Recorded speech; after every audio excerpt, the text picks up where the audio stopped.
வணக்கம். நியூஸ் 18 தமிழ்நாடு செய்திகளுக்காக நான் ஸ்ரீராம். முதலில் இந்த நேரத்திற்கான தலைப்புச் செய்திகளை பார்க்கலாம்.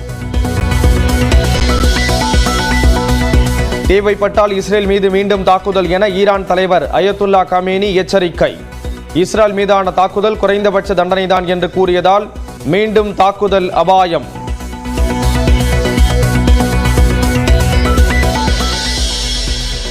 இஸ்லாமிய நாடுகள் ஒன்றிணைந்து எதிரிகளை கையாள வேண்டும் என ஈரான் தலைவர் அழைப்பு.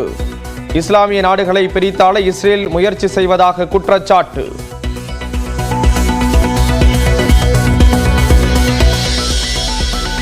தனது பேச்சால் தமிழிசை மனம் புண்பட்டிருந்தால் வருத்தம் தெரிவிப்பதாக திருமாவளவன் பேட்டி.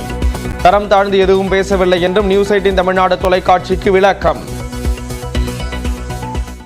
நீங்கள் எப்படியோ அப்படித்தான் நானும் என்று சொன்னேன். இதில் தரம் தாழ்ந்து பேசியதாக என்ன இருக்கிறது என்று எனக்கு புரியவில்லை. இந்த விமர்சனத்திற்காக நீங்கள் மன்னிப்பு கேட்க வேண்டும் அப்படிங்கிறது அவங்களுடைய கோரிக்கை.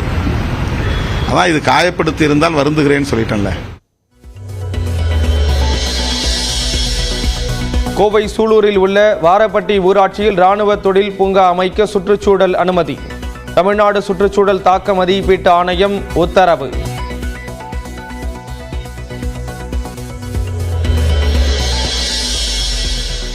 திருப்பதி ஏழுமலையான் கோயிலில் தங்க கொடிமரம் சேதம்.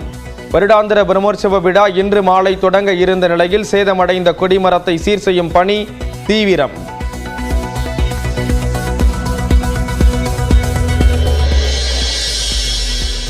புதுக்கோட்டை, தஞ்சாவூர், திருவாரூர், நாகை, மயிலாடுதுறை உள்ளிட்ட 20 மாவட்டங்களில் இன்று கனமழைக்கு வாய்ப்பு. தமிழ்நாட்டில் 5 நாட்களுக்கு கனமழை தொடரும் என்று வானிலை மையம் தகவல்.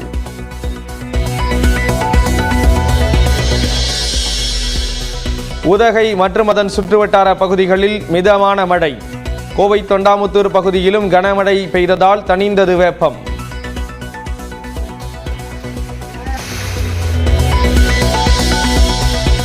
திருமண முறிவு குறித்த சர்ச்சை பேச்சு விவகாரத்தில் தெலுங்கானா அமைச்சர் சுரேகாவின் மன்னிப்பை ஏற்க மறுத்தார் நாகார்ஜுனா. 100 கோடி ரூபாய் கேட்டு மேலும் ஒரு அவதூறு வழக்கு தொடர்ந்தார்.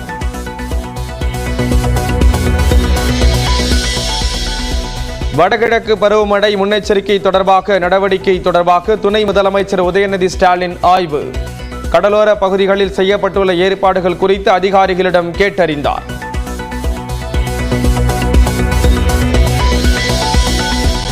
சென்னை மெரினா கடற்கரையில் நாளை மறுநாள் நடைபெற உள்ள விமான சாகசம். ரஃபேல் உள்ளிட்ட விமானங்களின் ஒத்திகையை கண்டுகளித்த மக்கள்.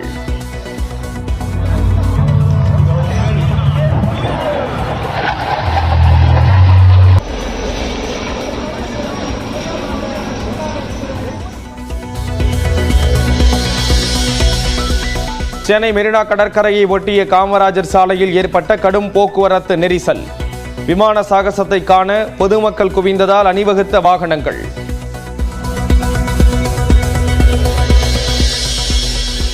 பி. சுசீலாவிற்கு கலைஞர் நினைவு கலைத்துறை வித்தகர் விருது வழங்கி கௌரவித்த முதலமைச்சர் மு. க. ஸ்டாலின். கருணாநிதி எழுதிய பாடலை பாடி காட்டிய சுசீலா.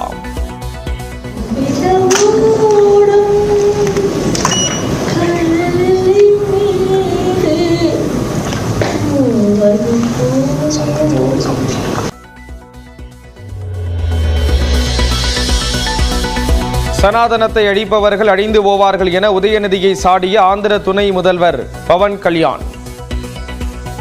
சனாதன தர்மம் கம்ப்ளீட் ஒரு வைரஸ் மாதிரி அதை எங்க நாச பண்ணணும் சொல்றாங்க. Whoever said this, let me tell you sir, you cannot wipe out Sanatana Dharma.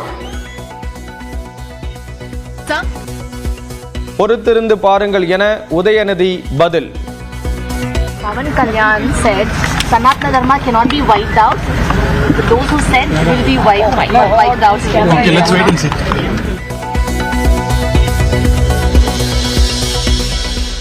அரசியல் என்றால் என்னவென்று தெரியுமா என்ற கேள்விக்கு தவிக மாநாடு பதிலளிக்கும் என விஜய் அறிக்கை. ஏதோ பெயருக்கு அரசியலுக்கு வந்த கட்சி அல்ல என்றும் உறுதி.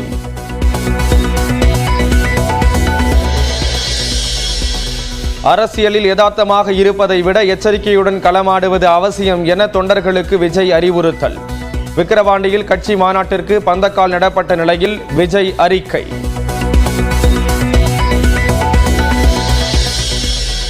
100 நாள் வேலை திட்டத்தை பெரும்பாலான ஊராட்சி தலைவர்கள் கொள்ளையடிக்கும் திட்டமாக பயன்படுத்துவதாக உயர்நீதிமன்ற மதுரை கிளை வேதனை.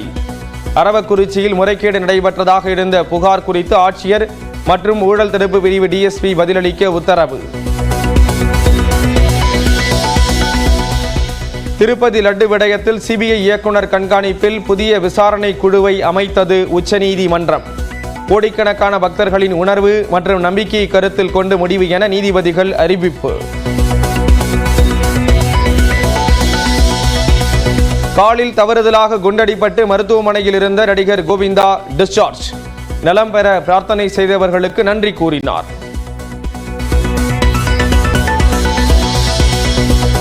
நடிகர் விஜயின் 69வது திரைப்படத்திற்கான படப்பிடிப்பு பணிகள் தொடக்கம். சென்னையில் நடைபெற்ற பூஜையில் இயக்குனர் ஹெச் வினோத், விஜய், பூஜா ஹெக்டே, பாபி தியோல் பங்கேற்பு.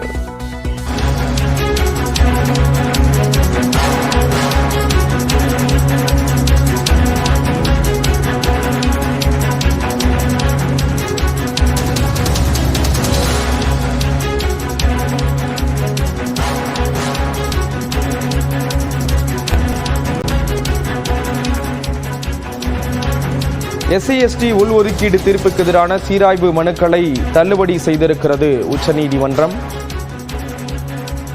எஸ்சி/எஸ்டி பிரிவினருக்கு உள்ஒதுக்கீடு வழங்க அனுமதி அளிக்கக்கூடிய உத்தரவை எதிர்த்து சீராய்வு மனுக்கள் தாக்கல் செய்யப்பட்டிருந்த நிலையில் சீராய்வு மனுக்களை தள்ளுபடி செய்து உச்சநீதிமன்றம் தீர்ப்பு வழங்கியிருக்கிறது.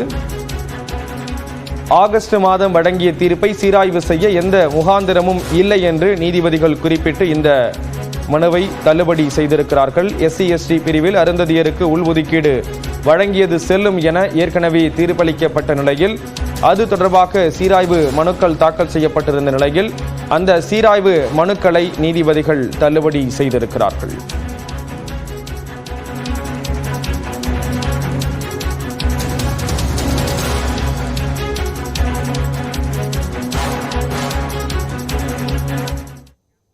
தென்காசி அருகே விளை நிலங்களுக்குள் புகுந்த 4 யானைகளை வனத்திற்குள் விரட்டும் பணி 10 மணி நேரத்திற்கு மேலாக நீடித்து வருகிறது. விவரங்களை செய்தியாளர் செந்தில் வழங்க கேட்கலாம். செந்தில், என்னென்ன யுக்திகளின் அடிப்படையில் இந்த யானைகளை விரட்டக்கூடிய பணி தொடர்ந்து நடந்துட்டு வருது? ஸ்ரீராம், அதாவது தென்காசி மாவட்டம் மேற்கு தொடர்ச்சி மலைப்பகுதிகளில் யானை, சிறுத்தை புலி, கரடி, மிளா மற்றும் காட்டுப்பன்றிகள் உள்ளிட்ட பல்வேறு உயிரினங்கள் வாழ்ந்து வருகின்றன. இவை அவ்வப்போது வனப்பகுதியை விட்டு விளைநிலங்களுக்குள் புகுந்து தென்னை, மா, நெல் பயிர்களை சேதப்படுத்தி வருவது தொடர்கதையாகி வருகிறது. இந்த நிலையில் மேற்கு தொடர்ச்சி மலைப்பகுதி ஒட்டியுள்ள வடகரை பகுதியில் நேற்று இரவு வந்த யானை காலை வரை அந்த பகுதியில் உள்ள தென்னை மற்றும் விளைநிலங்களுக்கு புகுந்து நெல் பயிர்களை சேதப்படுத்திய நிலையில் காலையில் சென்ற விவசாயிகள் யானைகளை கண்டவுடன் உடனடியாக அச்சமடைந்து வனத்துறையினருக்கு தகவல் தெரிவித்தனர். தொடர்ந்து காலையில் வந்த யானை சுமார் 10 மணி நேரத்திற்கு மேலாக அந்த பகுதியில் முகாமிட்டுள்ளதால் தற்போது யானையை காட்டுக்குள் விரட்டும் பணியில் தொடர்ந்து வனத்துறையினர் ஈடுபட்டு வருகின்றனர். மேலும் பட்டாசுகளை வெடித்தும் அதிக ஒலி எழுப்பக்கூடிய கருவிகளை கொண்டும் ஒலி எழுப்பியவாறு ஐயப்பா ஐயப்பா என்று கோஷமிட்டு தற்போது யானைகளை காட்டுக்குள் விரட்டும் வழியில் ஈடுபட்ட நிலையில் யானையானது கல்குளம் என்ற ஒரு பகுதியில் தற்போது 4 யானைகள் முகாமிட்டுள்ள நிலையில் வெளியே வர மறுத்து அந்த யானைகள் நீரிலே தற்போது நீச்சல் அடித்துக் கொண்டு வெளியே வராமல் இருக்கிறது. ஏனென்றால் அந்த இருட்டில் நேரத்தில் மட்டுமே தான் யானை அதாவது வந்த வழியே செல்லும் என்பதால் தற்போது யானையை விரட்டும் பணியில் வனத்துறையினர் மற்றும் விவசாயிகள் அந்த பகுதியிலே முகாமிட்டு உள்ளனர். மேலும் வன விலங்கான யானை காட்டுக்குள் சென்றால் மட்டுமே இந்த பகுதி மக்கள் நிம்மதியாக அடைய முடியும் எனவும் விவசாயிகள் கோரிக்கை விடுத்துள்ளனர். மேலும் இந்த வன விலங்கான யானை தொடர்ந்து இந்த விவசாய விளைநிலங்களுக்குள் வந்த வண்ணம் உள்ள நிலையில் உடனடியாக வனத்துறையினர் கூடுதலாக பணியாளர்களை நியமித்து முறையாக அகழிகள் வெட்டியும் அதே போல மின்சார வேலிகள் அமைத்து வனவிலங்கான யானையை காட்டுப்பகுதிக்குள் விரட்டி நிரந்தர தீர்வு காண வேண்டும் என்பதே இந்த ஒட்டுமொத்த விவசாயிகளுடைய கோரிக்கையாகவே உள்ளது. விவரங்களை வழங்கியதற்கு நன்றி செந்தில்.